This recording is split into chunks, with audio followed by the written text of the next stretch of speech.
Eu quero compartilhar com vocês hoje um texto que está lá no Evangelho de Lucas, capítulo 18.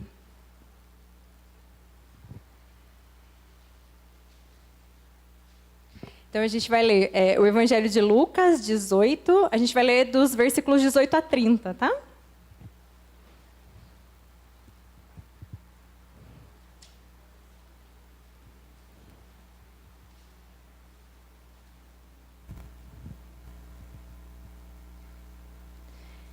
Vamos lá. Lucas 18, 18. Certo homem de posição perguntou-lhe: Bom mestre, que farei para herdar a vida eterna? Respondeu-lhe Jesus: Por que me chamas bom? Ninguém é bom senão um que é Deus. Sabes os mandamentos: Não adulterarás, não matarás, não furtarás, não dirás falso testemunho, honra teu pai e a tua mãe. Replicou ele: Tudo isso tenho observado desde a minha juventude. Ouvindo-o Jesus, disse-lhe: Uma coisa ainda te falta. Vende tudo o que tens, dá aos pobres e terá um tesouro nos céus. Depois, vem e segue-me. Mas, ouvindo ele essas palavras, ficou muito triste porque era riquíssimo. E Jesus, vendo-o assim triste, disse: Quão difícil entrarão no reino de Deus os que têm riquezas. Porque é mais fácil passar um camelo pelo fundo de uma agulha do que entrar um rico no reino de Deus. E os que ouviram disseram: Sendo assim, quem pode ser salvo? Mas ele respondeu: Os impossíveis dos homens são possíveis para Deus. E disse Pedro: Eis que nós deixamos nossa casa e te seguimos. Respondeu-lhes Jesus: Em verdade vos digo que ninguém há que tenha deixado casa, ou mulher, ou irmãos, ou pais, ou filhos, por causa do reino de Deus, que não receba no presente e muitas vezes mais, e no mundo por vir a vida eterna. Amém.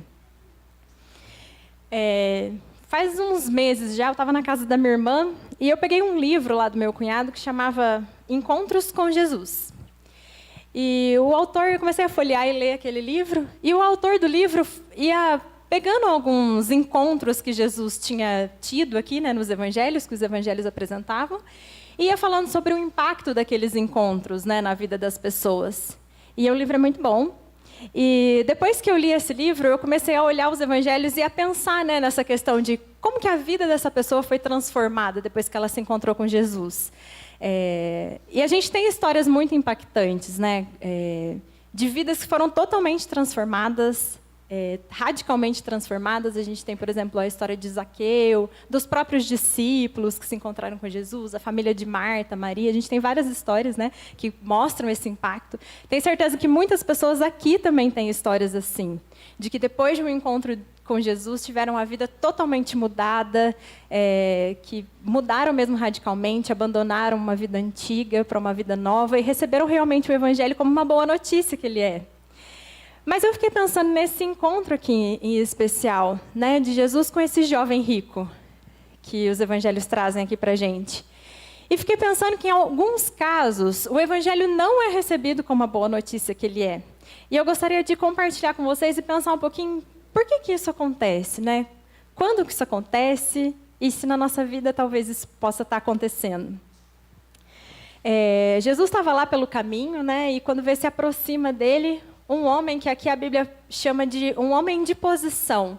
A gente pode até entender que ele era um governante, ele fazia parte de uma estrutura, né, da sociedade lá bem alta. Ele era uma pessoa que tinha um cargo elevado ali na sociedade.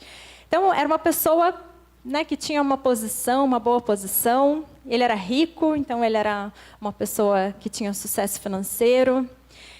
Pelo que ele fala ali para Cristo, ele provavelmente era um bom marido ou bom filho, a gente não sabe se ele era casado, mas ele era uma pessoa que era boa para a sua família, porque ele fala que ele observava todas as leis, né, referentes à família, não adulterava, e etc. Ele era uma pessoa que ele era um ótimo religioso, né, para falar a verdade. Ele era uma pessoa que ia na igreja, que sabia todas as leis de cor, e ele mesmo podia olhar no espelho e falar: nossa, como eu sou bom nisso aqui. Sou muito bom nisso aqui que eu faço, né, nessa religião aqui que eu tenho. Está tudo certo comigo.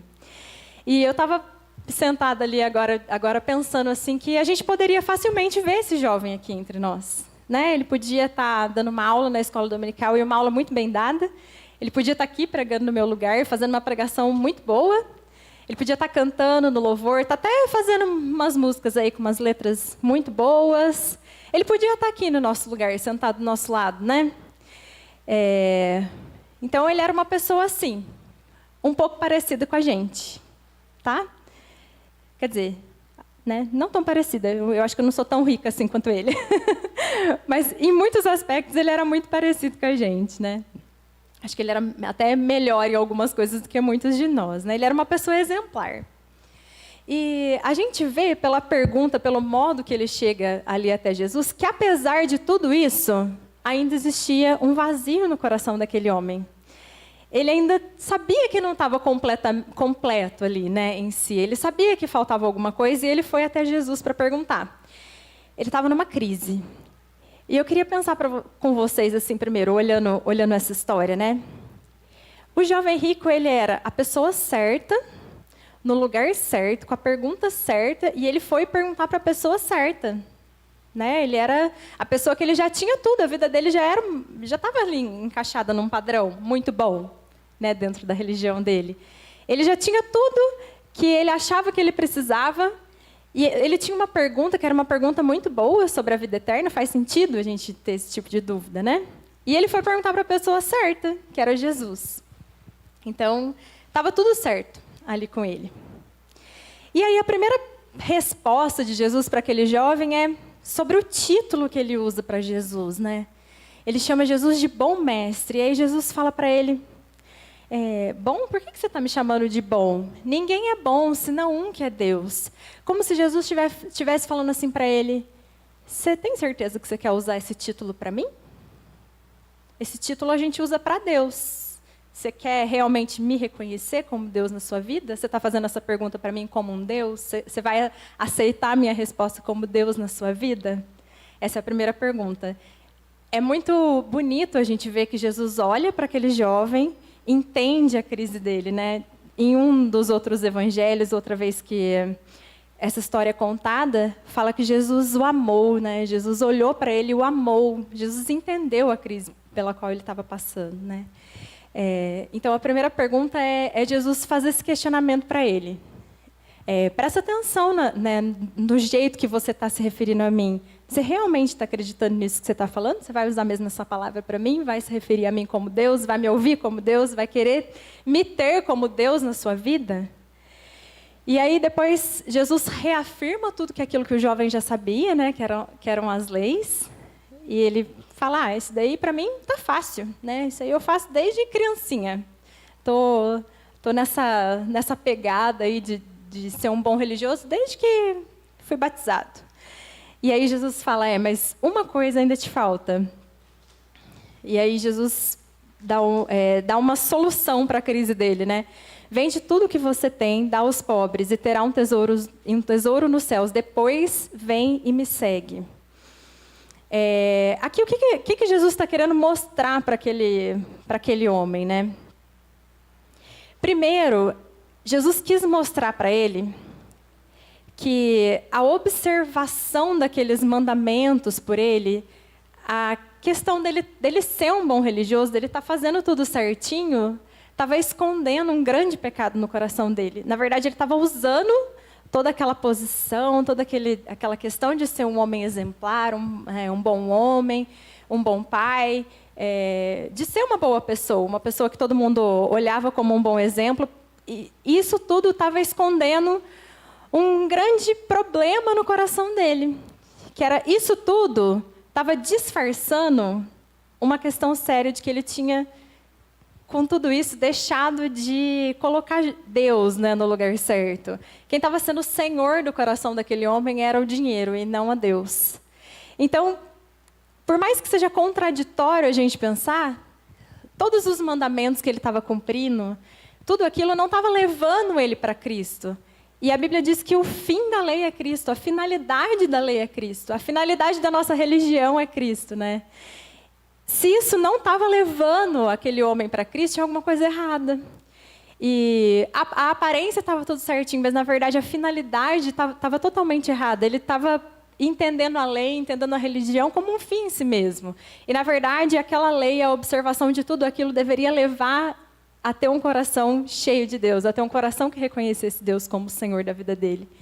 E aí Jesus vai e pega bem na ferida dele. E aí o que Jesus está falando para ele é, olha, tem uma coisa ainda que te falta, uma coisa. Você precisa abandonar esse Deus. Você precisa tirar esse Deus do coração. E aí ele fala, ó, depois que você vender isso tudo, depois que você tirar esse Deus do seu coração, depois disso você vem e me segue. Depois disso vai ter espaço no teu coração para mim. Porque senão eu não vou caber aí. Não tem jeito de você servir a dois senhores. Então você precisa matar esse Deus no seu coração para poder me servir, me seguir, né? Então a religião dele, na verdade, estava sendo usada para esconder o ídolo do coração daquele homem, né? E aí, a Bíblia conta que ao ouvir isso, em vez dele se entender como pecador e falar, nossa, é mesmo, eu sou um pecador, a Bíblia conta para a gente que ele se entristeceu. Ele ficou triste, porque, na verdade, ele não estava preparado para abandonar aquele Deus, né? E ele ficou triste também, não só por isso, mas porque ele descobriu que tudo aquilo que ele estava fazendo, todo aquele esforço que ele estava tendo de viver daquele jeito, não estava impressionando Deus, na verdade. Né? Na verdade, Deus não se impressionava com a vida dele ser uma vida tão exemplar daquele jeito, né? E ele percebeu naquele momento, o que Jesus mostrou para ele, é que a salvação não é um mérito. Nada do que ele tinha feito, ou do que ele pudesse fazer, daria para ele o direito à salvação, deixaria ele como uma pessoa que merecesse a salvação. E aí ele foi confrontado com a notícia da graça, mas ela não chegou para ele como uma coisa doce, né, como um sabor doce, ela foi amarga, entristeceu o coração dele. Porque para seguir a Jesus e receber a graça, ele precisava matar aquele ídolo do coração, e ele não estava preparado para isso, né? Então, nessa primeira parte aqui do texto, queria que a gente fizesse essa relação com a nossa vida aqui, né? Vamos, de agora para frente, aqui a gente falando nesse texto, eu não vou mais chamar ele de jovem rico, não, eu vou chamar ele de religioso. Porque pode ser que não seja a riqueza, né, que está tentando ali brigar pelo lugar de Deus no nosso coração. Pode ser que seja uma outra coisa, né, seja a nossa posição na nossa empresa, seja a nossa própria vida, o nosso próprio ego, né, pode ser a nossa família, pode ser tantas coisas que podem estar ocupando o lugar de Deus no nosso coração. Então, eu vou começar a chamar ele de religioso agora, para a gente poder ir para uma segunda parte do texto. Mas para a gente pensar agora nessa primeira parte, a gente tem se encontrado com Jesus também. Hoje aqui a gente está tendo um encontro com Jesus. A gente leu a palavra, né? A gente cantou para Jesus, a gente tem um encontro com Jesus. E eu queria que a gente pensasse como que a gente tem saído desses encontros com Jesus. A gente tem saído entristecido? Não gostei dessa pregação, não. Ai, esse cântico aí, muito chato. Não gostei disso, não. Ou a gente tem usado isso como meio para a gente chegar até Cristo. A gente tem usado como meio para crescimento no relacionamento com Cristo. Então, nessa primeira parte, eu queria que a gente pensasse que Jesus hoje está falando para a gente, está convidando a gente. Tira algumas coisas do seu coração para me caber como Senhor da tua vida. Pensa em quem que está ditando as regras da sua vida. As suas decisões têm sido baseadas em quê? Né, no dinheiro? Quem está, né, sendo o diferencial aí das suas escolhas da vida? Né? É o seu emprego, é a faculdade que você fez, o conhecimento que você adquiriu, ou até a sua posição na igreja? Né? Eu queria que a gente se colocasse aqui no lugar do jovem rico, pensando que poderia ser a gente, o religioso. Talvez o religioso até perfeito, o religioso muito bom. Né? Nossa, presbítero muito bom, você faz só liturgia. Legal. Isso está sendo canal para chegar até Cristo? Ou está sendo um fim em si mesmo, né? Então, a religião dele estava disfarçando a idolatria do coração, para a gente pensar nisso.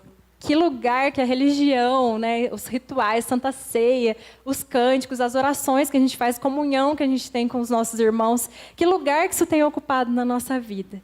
Está servindo para levar a gente para mais perto de Jesus, para mostrar para a gente os nossos pecados e fazer a gente mudar e ir em direção a Ele, deixar algumas coisas para poder seguir Ele mais de perto? Ou a gente tem se entristecido com algumas coisas que a gente tem sido confrontado?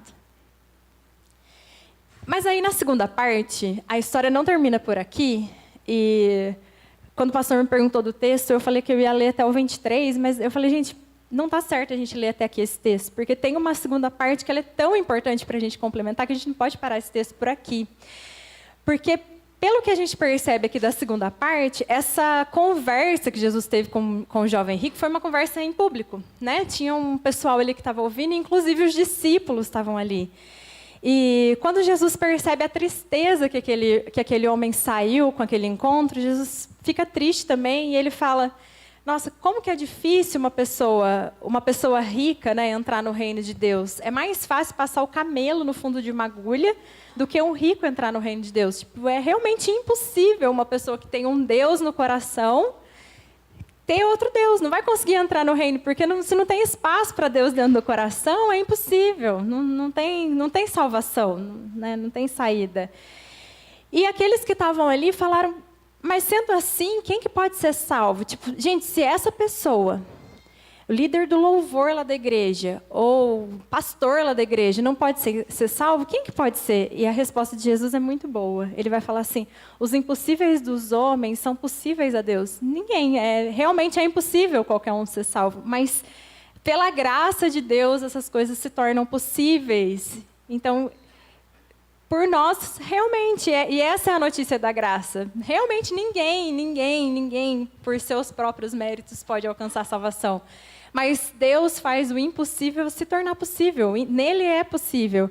E aí Pedro vira e fala: eis que nós deixamos nossa casa e te seguimos. E parece presunçoso Pedro falar isso, mas na verdade eu leio esse texto e eu penso que Pedro está falando assim: é verdade. A gente deixou tudo, né? Deus, pela graça de Deus, para a gente foi possível deixar. Então, o que era impossível a gente pensando aos nossos olhos, realmente Deus torna possível. E aí Pedro percebe essa graça, essa salvação vinda pela graça de Deus na vida dos discípulos, na vida daqueles que conseguiram deixar os ídolos para trás e abrir espaço no coração para que Deus e Jesus fosse Senhor da vida deles.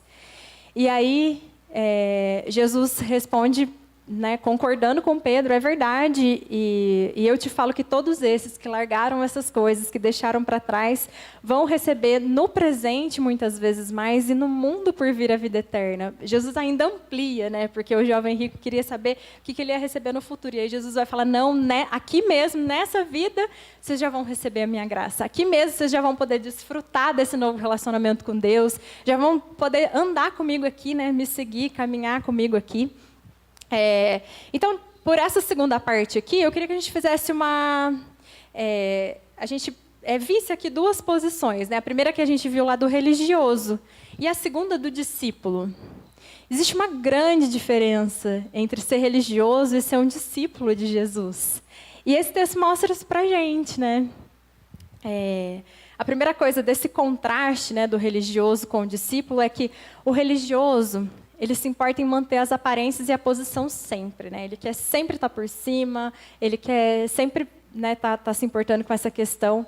E o discípulo sabe que ele vive pela graça. Ele deixa Deus ir trabalhando no seu coração através da caminhada, e aí começa a valorizar mais as coisas eternas do que as coisas terrenas. Pedro percebeu que Deus mesmo foi possibilitando essa mudança. É mesmo. A gente mesmo deixou a nossa família, a nossa casa para poder te seguir. O discípulo, ele abre o coração para Deus fazer essa mudança. Dá espaço para Deus no coração, percebe que tem um ídolo tomando espaço no coração e abre espaço para que Cristo tome. E aí vai deixando a coisa acontecer, né? Vai deixando esse relacionamento se tornar realmente real ali na vida dele. O religioso, assim como o jovem rico, sente orgulho de si, não consegue ver seu pecado. O jovem rico meio que falou assim: não, mas eu sou muito perfeito. Em todas essas leis aí, se quiser citar outras, pode citar. Eu observo todas elas. Eu sou muito bom mesmo. Ele não conseguiu, mesmo depois que Jesus falou para ele não conseguiu entender que ele era um pecador, que na verdade ele não estava fazendo nada de tão perfeito que pudesse impressionar a Deus, né? Que na verdade o coração dele estava longe. Então, o religioso fica descansado nessa ideia do orgulho. Eu vou na igreja todo domingo, eu canto, eu dou dízimo certinho, né? Eu até leio a Bíblia em casa, faço oração, participo de todas as coisas que tem lá na igreja e tudo. Mas o discípulo entende o seu pecado, ele se arrepende, ele abandona seus ídolos, ele deixa Cristo moldar o seu caráter por meio da sua palavra. E isso a gente vê na vida dos discípulos, né? Eu gosto de olhar assim e ler como é que foi que a vida deles, né, dos discípulos, foi se transformando de acordo com o andar ali com Jesus. Gente, Pedro, eu dou gargalhada de ver as coisas que Pedro fala para Jesus aqui nos evangelhos. Mas depois, em Atos, a gente vê que ele foi um grande líder e ele foi muito usado ali na igreja, né? Mas no começo a gente vai falar, ai, que vergonha alheia, Pedro, quando Jesus vai lá lavar o pé dele, aí Pedro fala, não vai lavar. E Jesus fala, não, eu quero lavar. E Pedro fala, então me dá um banho, lava até meu cabelo. E Jesus fala, não, você já tomou banho na tua casa. Ai, eu leio e falo, meu Deus. Mas é assim mesmo. Aos poucos, Jesus vai transformando, vai trabalhando, vai mostrando, Pedro, você vai errar. Não, de jeito nenhum, vou deixar você morrer. Imagina. Chegou ali no mesmo dia, não era? Pedro já estava lá falando, não, nunca vi esse cara, nunca andei com ele, nem sei quem é. Mas Cristo foi trabalhando na vida dele, foi mostrando para ele que ele era pecador e que ele carecia totalmente da graça de Deus. O religioso descansa. Não, tá tudo certo, tudo certo. O discípulo sabe que é pecador e vai deixando Deus trabalhar ali, né? E vai moldando a sua vida de acordo com a sua caminhada, de acordo com a sua palavra. E o religioso fica triste ao descobrir que não pode, com a sua religião, comprar a salvação. Ele não pode fazer nada no presente para ter a vida eterna no futuro, né? Isso daqui, muitas vezes, na teoria a gente sabe, mas a gente vive tentando ganhar um tipo de mérito com Jesus, né? Tentando, eu vou fazer tudo certinho. E aí, quando a gente faz uma oração, Senhor, atende essa minha oração, olha, eu sou tão bonitinho, eu faço tudo certinho, né? Até dei oferta missionária no fim do ano, dei mais do que eu podia, sou tão bonzinho. Algum tipo de barganha, muitas vezes passa pela nossa cabeça, pelo nosso coração. Muitas vezes a gente entra por esse lado do religioso, né? Do lado de tentar fazer esse tipo de troca com Deus.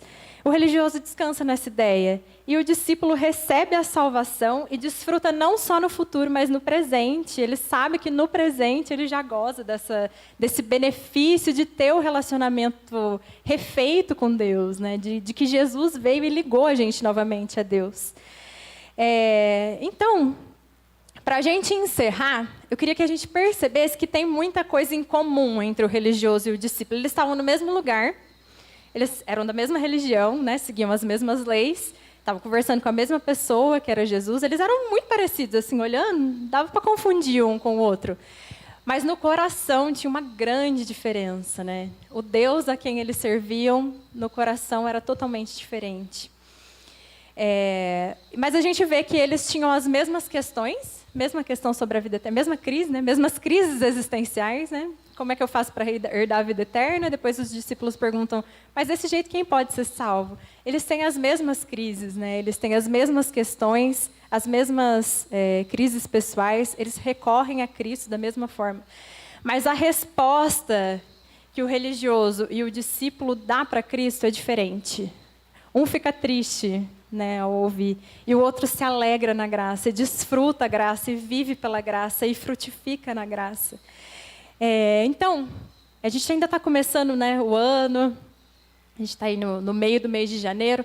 Eu sei que para muitas pessoas esse ano está sendo um ano assim, difícil de fazer planos, né? A gente não sabe muito bem como é que vai ficar a nossa economia, até o nosso trabalho, faculdade, se você faz. Mas eu tenho uma proposta, né, para vocês esse ano, da gente fazer um plano, da gente caminhar mais de perto com Jesus, da gente dar um passo no nosso relacionamento com Jesus, para a gente não ficar na questão da religiosidade, a gente não se conformar em ser só um bom religioso. Eu queria trazer esse desafio para a gente entrar em um relacionamento de discipulado, daquele discípulo que ouve, que aprende, que às vezes é até meio confuso, né? Os discípulos eram bem confusos, mas Jesus entendia as crises dele e apontava, né, para a solução, apontava para o caminho. Eu queria que a gente saísse essa semana com isso no nosso coração. e que a gente planejasse assim, o nosso ano com base nisso. Eu quero orar com vocês, vamos orar? Senhor, muito obrigado pela Tua palavra, ó Deus, que sempre é renovada, o Senhor sempre nos aponta alguma coisa nova, e nós te agradecemos porque o Senhor nos trouxe esse texto hoje, ó Pai, e eu creio que o Senhor tem muitas coisas para nos mostrar, Senhor. Nós acreditamos que o Senhor é luz e quando a gente chega perto do Senhor, muitas coisas nas nossas vidas vêm à tona, o Senhor nos mostra muitas coisas e muitas vezes isso é causa de tristeza para nós, Senhor.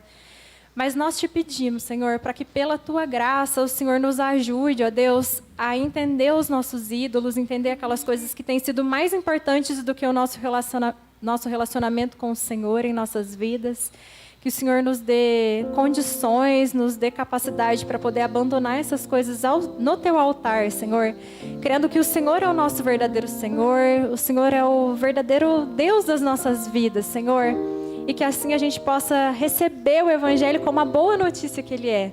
Que a gente possa desfrutar da graça como realmente uma coisa doce nas nossas vidas. Aquilo que traz doçura, traz um relacionamento renovado com o Senhor. Traz esperança não só para o futuro, mas para o presente, ó Deus. Nós te agradecemos, Pai, porque todos os dias o Senhor tem nos dado a oportunidade de nos encontrarmos contigo através da Tua palavra, através dos cultos aqui da igreja, através da comunhão com os nossos irmãos. Mas que a gente olhe para esses momentos de encontro com o Senhor como um instrumento, uma ferramenta, ó Deus, para a gente chegar mais perto do Senhor. Para que a gente possa ver os nossos pecados, aquilo que tem impedido o nosso relacionamento contigo, que tem atrapalhado, e que a gente possa dar um passo à frente, um passo adiante, ó Deus, e realmente se arrepender, realmente que a gente possa se entender como pecador, mas receber a Tua graça, ó Deus, e te agradecer, porque o nosso relacionamento pode ser mesmo transformado, Senhor, debaixo da Tua graça, ó Pai. Nós entregamos esse ano em Tuas mãos, que o Senhor traga bênçãos para a nossa igreja nesse ano, ó Deus. Que a gente não fique olhando só as dificuldades, só os problemas que a gente tem tido por conta da situação que nós vivemos, mas que a gente olhe com esperança, Senhor. Que essa esperança venha mesmo de saber que o Senhor toma conta da Tua igreja, que o Senhor toma conta daqueles que andam nos Seus caminhos e toda a história está nas Suas mãos, Senhor. Nada acontece se não for de acordo com a Tua vontade. Que a gente tenha paz pensando assim, que a gente tenha paz debaixo mesmo das Tuas asas, Senhor. Oramos pela vida de cada um aqui, Senhor, que o Senhor dê paz ao nosso coração, que a gente possa desfrutar esse dia com as nossas famílias. E essa semana, ó Pai, que essa palavra nos incomode, que a gente possa perceber mesmo no nosso dia a dia aquilo que tem estado no Teu lugar, no nosso coração. Em nome de Jesus é que oramos. Amém.